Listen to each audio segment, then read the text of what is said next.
Welcome to Scary Diaries. Today, we will discuss some of horrific and terrifying stories described by our female subscribers. So, let's dig into these stories. 1. This happened to me and my best friend around 10 years ago.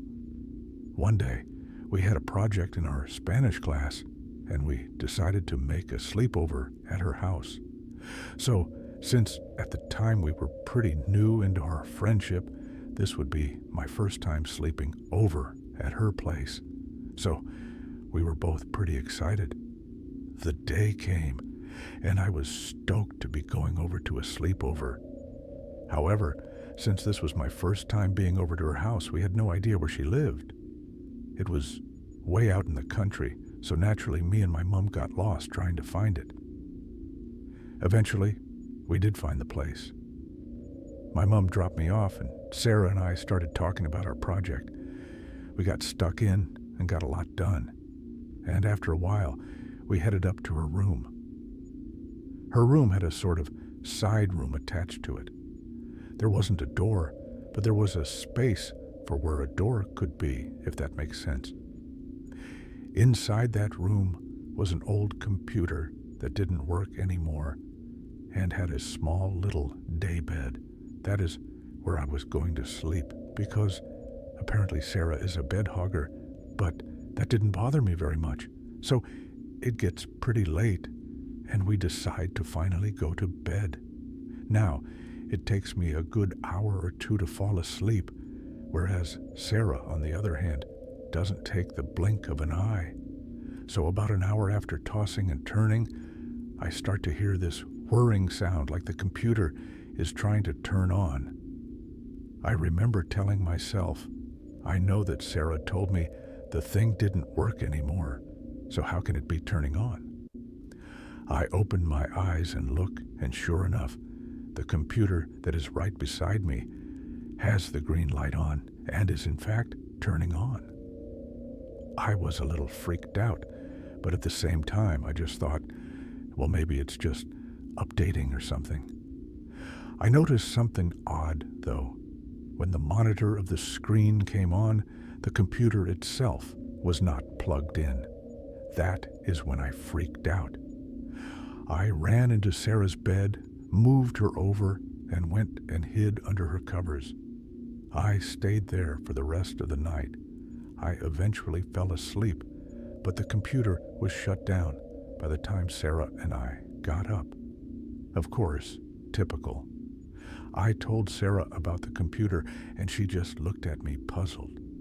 She said it had never done that before and shrugged it off. So, anyway, years passed, and I would stay at Sarah's house more and more often. I noticed that the computer would always turn on by itself whenever I slept over, but never for Sarah, so she continued to ignore my stories. She got married and moved out about 2 years later. I didn't really visit her during the next few years due to me moving 3 hours away. So the rest is from her account of what happened. The real hauntings started a year after her auntie had moved out of the property. Sarah came back to clean up the house and moved in. Not long after her aunt packed up her final belongings, she said that there was an uneasy feeling once her husband and her had entered. They would hear voices, and things would move about on their own as time went on. For example, after about 3 months of being in the house, Sarah began to notice things. She and her husband would be sitting in the living room, watching television, when pictures that belonged to her grandparents would randomly fall off the walls and shatter on the floor. She tried to justify that it was an old house, and it was just settling, and it was all because of the shift. Then, one night as Sarah and David slept, a family heirloom that was tucked away on an inaccessible shelf was moved onto a couch facing the opposite direction of a table. When the couple woke up, they were completely perplexed. They moved the couch and the table back and put the heirloom on the shelf and returned all the furniture to place. They went about their day, and that was the end of it. The very next morning, they awoke to find the same heirloom moved into the same spot as the morning before. This started to make the couple nervous, especially Sarah, because she could not justify what was happening. Once again, they moved the furniture to return. And the next morning, the heirloom was once again in the same spot. Sarah could not handle it anymore, and she decided to put away the heirloom, as well as the others that were on the same shelf. Not long after, Sarah and her husband told family and friends about the experience, which prompted the visit of the husband's brother. After downloading a free ghost app on his phone, they sat outside the back porch at dusk and turned on the application. Sarah thought the idea was ridiculous, but she decided to humor the boys. The app would just spit out random words, and Sarah would just laugh and make jokes about it. Suddenly, the app spoke out, COWS. This caught Sarah's attention. Her family had raised cattle on this property up until she was about 15 years old. A few minutes passed and the application called out, died.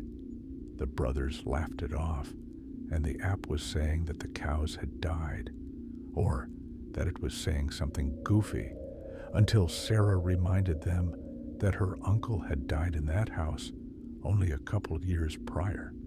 The final straw for Sarah was when the application called out her maiden name, and then the name of the family who had owned the house before her family had, approximately 45 years prior. There's no way an application can just spit out those proper nouns. One night, whilst the couple watched television, there was a knock on the wall in the dining room. Again, Sarah tried to justify it as the house settling in, but her husband was sure it was an actual knocking sound.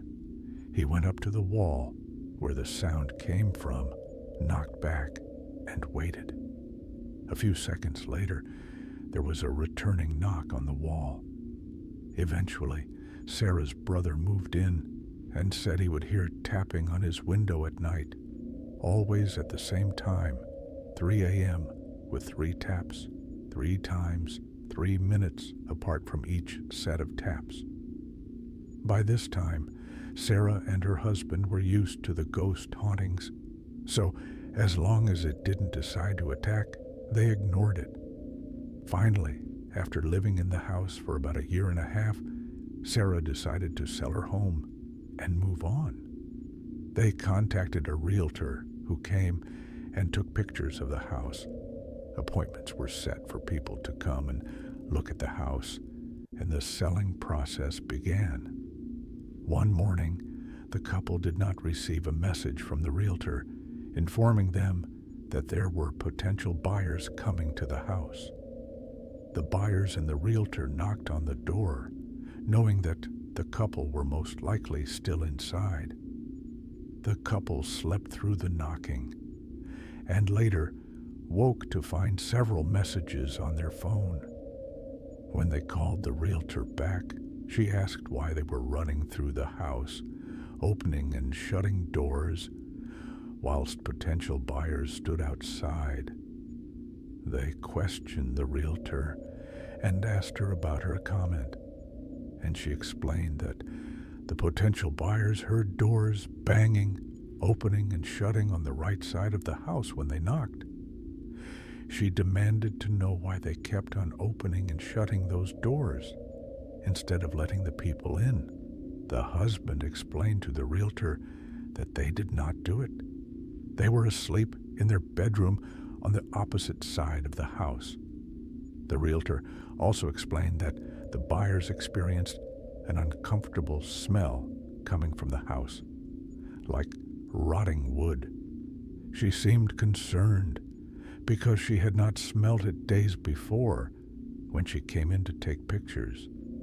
After several more complaints of the smell, the realtor returned to the property to try and figure out what was going on. When she walked in, she could not smell anything and was very perplexed. It didn't take long for the couple to understand what was happening. Whatever spirit was in this house did not want Sarah to leave it. Finally, an offer came from an out-of-state buyer willing to accept the house site and scene. The couple leapt at the offer and quickly moved out. And from that day, Sarah has never returned to the property. However, she has passed by it. The new owners have purchased and placed a new mobile home on the property, and no one seems to be living in the actual homestead. To this day, neither she or I know if there is still paranormal activity within that house. 2. So, this happened not too long ago. I was in the doctor's office helping my mom to get my grandma in and out. My grandma is a very large woman who has very bad knees. The office was packed, so we ended up being there for an hour longer than expected. While waiting, a strange man sat across from us. He started off by offering my mom a tattoo, and then telling us that he had done skin out on himself whilst he was in prison. He also said he was about to fail a drug test and might be going back there. As you can imagine, we were already pretty freaked out, and I was avoiding eye contact at all costs. He told us how he had to call into work and how his girlfriend had recently passed away. This didn't add up because he talked about how he had to walk to his appointment because he didn't have a job.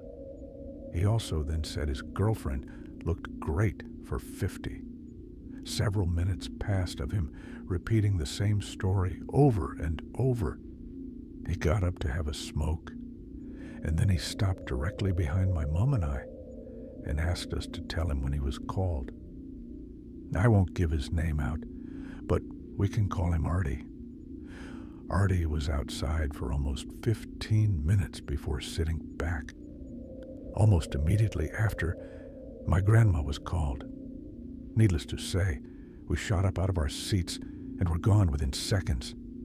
When the nurse came to collect information, she saw that we were all distraught and nervous, and we explained the situation, and she went to look for Artie.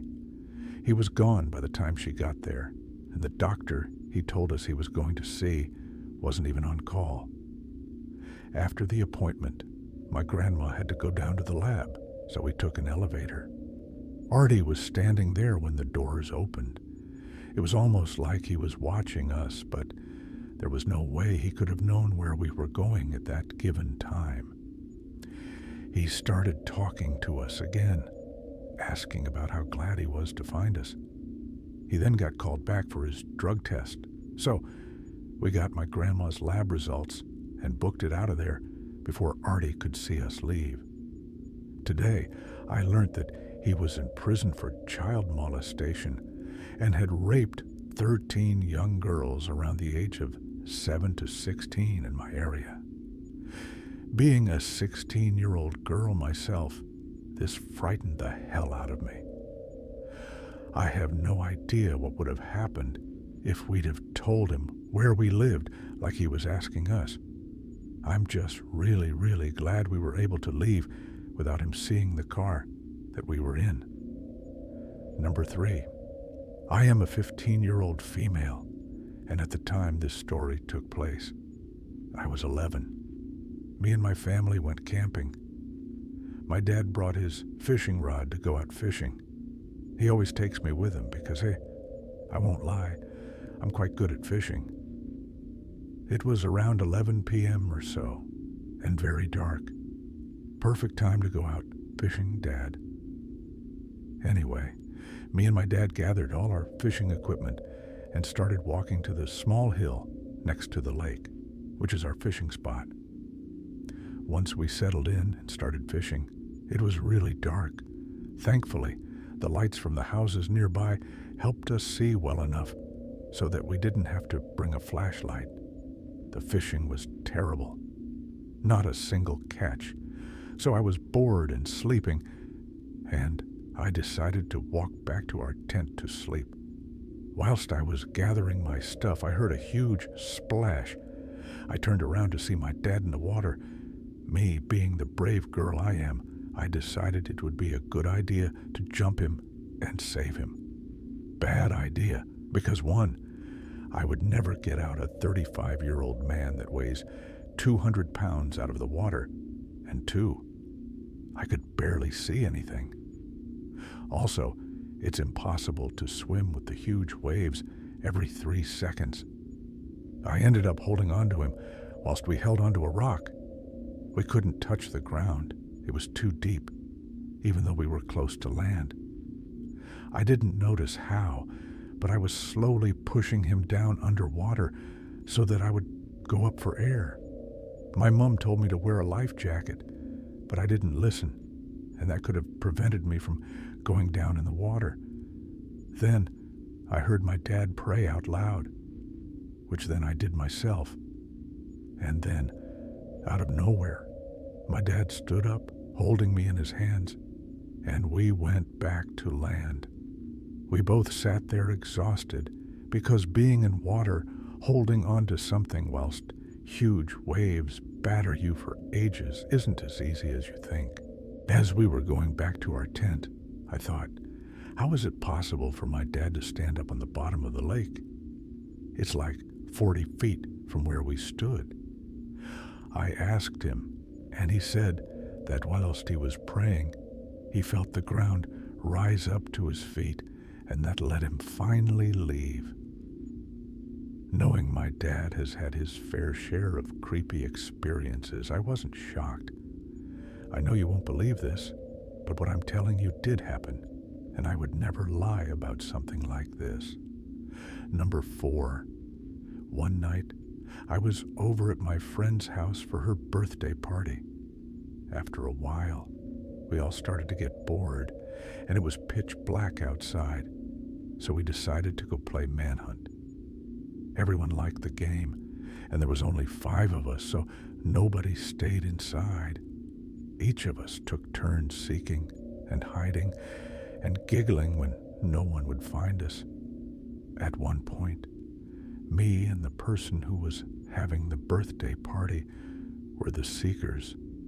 After counting in a little shed so that we couldn't see where anyone went, we finally came out and began to look. I swear, we must have been looking for over half an hour, and yet we only found one girl who ended up going back inside because it was 3 a.m. and she was getting tired. My friend and I were just about to give up when we saw 2 silhouettes standing on the neighbor's trampoline. At the time, the neighbors were out of town, so we figured it was our 2 friends. But why in the world would they just stand on the trampoline so still and silently? And how could we not have seen them before? We must have been past it like 30 times. Figuring that this was them, we began shouting that we found them and they could come down now. But the figures just stood there ominously. We were confused, and then, all of a sudden, we heard footsteps from behind us and turned to see our friends coming towards us. My friend and I shared a look of utter terror and turned back around to see the figures still standing on the trampoline. The friends who had been hiding asked us what was wrong, and since we were barely able to speak, paralyzed by terror, the birthday girl simply said, "The trampoline." They were petrified and just as scared as we were, and they quickly legged it back to the house.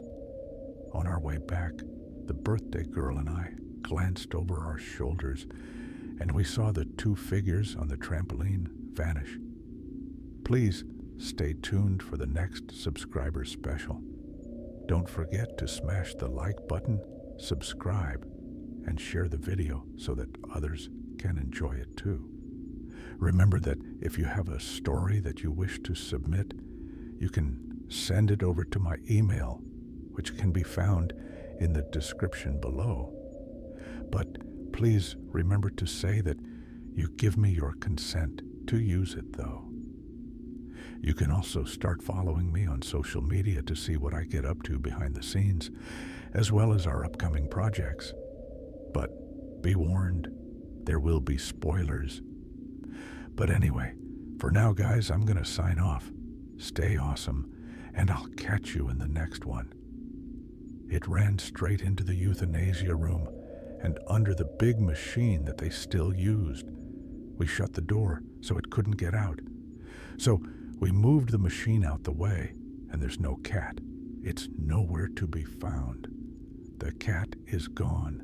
Let's hope you liked the stories Show Her Love by supporting us by liking this video and subscribe to the channel, plus press the bell icon for further interesting stories. Good night.